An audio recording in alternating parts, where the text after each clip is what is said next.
అందరు నమస్కారం అండి. నా పేరు శ్రీనివాసు. దాదాపు అందరు నా పేరు బంతిపూ నచ్చింది. ఈ పేరు రావడానికి నేను 10, 14 నుంచి సంవత్సరం నుంచి కష్టపడ్డానండి. ఎందుకంటే నేను బంతిపూ పెట్టడం ద్వారా ఈ పేరు పెట్టడం జరిగింది.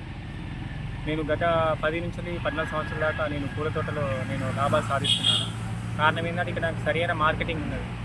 ఏవీకు అనుకున్న చేత నాకు మార్కెటింగ్ అనేది మంచిగా ప్లస్ పాయింట్ అవుతున్నది. నేను ఎంఎస్సీ గ్రాడ్యుయేషన్ చేశానండి. ఉద్యోగం ఓన్ కింద బతుకులేని అనే ఉద్దేశంతో నా ఓన్ ల్యాండ్లో నేను పూల సాగు చేస్తున్నాను. ఇప్పటివరకు అయితే ప్రజెంట్ అయితే నాకైతే మంచి లాభదాయకం వస్తుంది. ఎందుకంటే నాకు ఇక్కడ మార్కెటింగ్ అనేది బాగుంది అన్న కాన్సెప్ట్ తోటి నేను పెట్టుకున్నాను. వేరే వాళ్ళు పెట్టుకోవచ్చు, వేరే నిరుద్యోగులు పెట్టుకోవచ్చు. కానీ ఏంటంటే దీనికి ప్లస్ పాయింట్ ఏంటంటే మార్కెటింగ్ అనేది చూసుకుంటే మాత్రం దీంట్లో మాత్రం లాభదాయకం ఉంటుంది.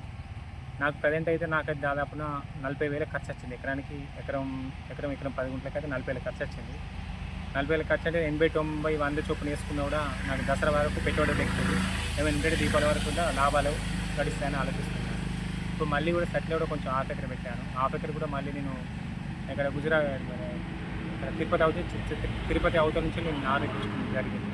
మనం బుక్ చేసుకున్న తర్వాత ఒక వారం పైన మనం బుక్ చేసుకుంటే వారు మనం మేలు రకమైన విత్తనాలు అందించి మనకు సరఫరా చేస్తారు. నాకు ఒక 5 నుంచి 6 రూపాయల మొక్క ఛార్జ్ పడ్డది. మొత్తం మీద ఈ ఒక 6,000 మొక్కలు పెట్టాను. 6,000కు 40,000 ఖర్చు వచ్చింది. 35,000, 36,000 ఖర్చు వచ్చింది. ఇక దాని తోటాలు, గడ్డి, మందులు అవటి కొంత ఖర్చు కూడా ఎక్కువ వచ్చింది. నాకు ఏంటంటే ఈసారి ఒక 100 రూపాయలు పెడితే నాకేం లాభదాయకమని కోరుతున్నాను. నిరుద్యోగం చెప్పేది ఏంటంటే మనకు ల్యాండ్లో మనం ఏమైనా పని చేసుకుని బెటర్, కానీ ఏమైనా ఆధారపడకుండా మన పని మనం తీసుకుని చాలా బెటర్ అని నా యొక్క ఆలోచన. లాభాలు ఎట్లున్నాయి? లాభాలు అయితే ప్రజెంట్ అయితే ఇప్పటి వరకు అయితే నాకు ఒక ఎకరానికి 40 నుంచి 40,000 ఖర్చు వచ్చింది. తక్కువ 40 నుంచి 40,000 ఖర్చు వచ్చింది. అంటే మొక్కలకే రేట్ ఎక్కువ. దీనికి 6 రూపాయలు ఒక మొక్క పడుతుంది మనకి ఇక్కడికి వచ్చే వరకు. నేను ఎకరానికి 30 నుంచి 35 గుంటల వరకు 6,000 మొక్కలు పెట్టాను. 36,000 అవన్నీ ట్రాన్స్పోర్ట్ 2,000 రూపాయలు, అడుగు మందులు, పైన పిచికారి, కలుపులు, స్ప్రే ఇవన్నీ లెక్కేస్తే నాకు 45 దాకా వచ్చింది. ఎకరానికి 45,000 ఖర్చు వచ్చింది. నేను మొన్న ఎంగిలి పూలకు ఒక 2-3 క్వింటాలు కటింగ్ చేశాను. మళ్ళీ ఇప్పుడు దసరా ఒక 2-3 క్వింటాలు, అంటే ఒక దాదాపు 5-6 క్వింటాలు దసరా వరకు కంప్లీట్ అయిపోతాయి.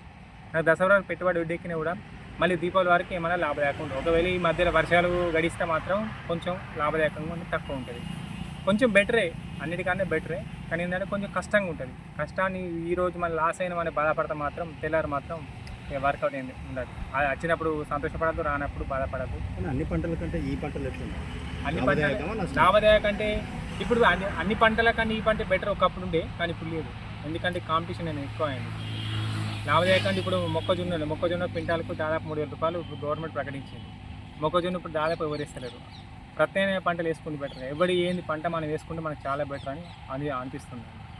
అట్లా ఈ రోజులలో అన్ని పంటలు అన్నీ వేసుకుంటే బెటర్. పత్తికి తక్కువ ఉందా, వరికి తక్కువ ఉన్నదా, మొక్కజొన్న కూడా తక్కువ. ప్రతి ఒక్క దానికి కూడా పంటలు ఎక్కువ, దాదాపున రేటు గిట్టుబాటు దగ్గర కనిపిస్తున్నది.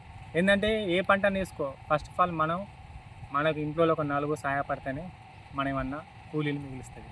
అన్ని కైకిలు పెడితే మాత్రం రూపాయి మిగిలింది.